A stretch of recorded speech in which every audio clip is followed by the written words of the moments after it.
nó thiêng karawin cam hur cam hằng lô hồi cho xuân lòng ngày biết thơ có chim tơ câu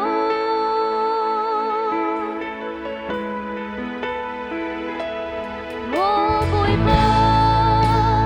có xin à hi phim na hi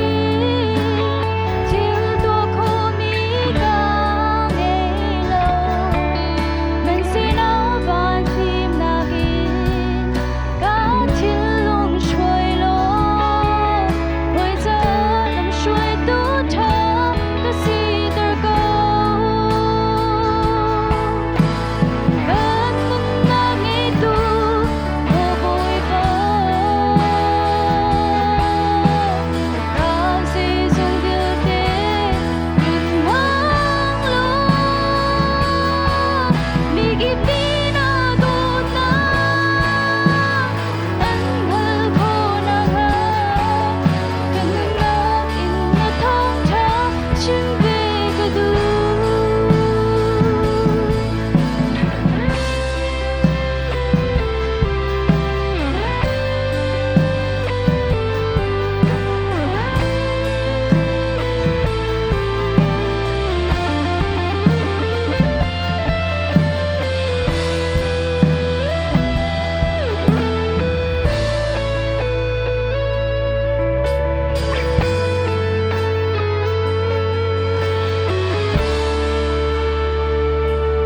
vô vui bơ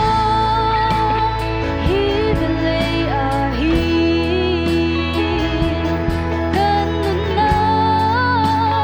chúc cho tu thiên ân đấng cầu ni việc tế ni xuôi nạc lâm anh chưa khô nạc ha anh ra nun nạc khá lăng vắng luôn cầm hồng câu gần mình na nghe tu vô vui bơ cả gì dung điều tế đừng hoang lo mi give me na do na anh hỡi khô na ha cần ngỡ in na thong thả chim về cơ du gần mình na nghe tu vô vui bơ cả gì dung điều tế đừng hoang lo mi give me na do na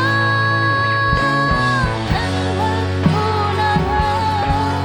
cần ngỡ in na thong thả chim về cơ du gần ngỡ in na thong thả chim về cơ du mi give me na do na anh hỡi khô na ha cần ngỡ in na thong thả chim về cơ du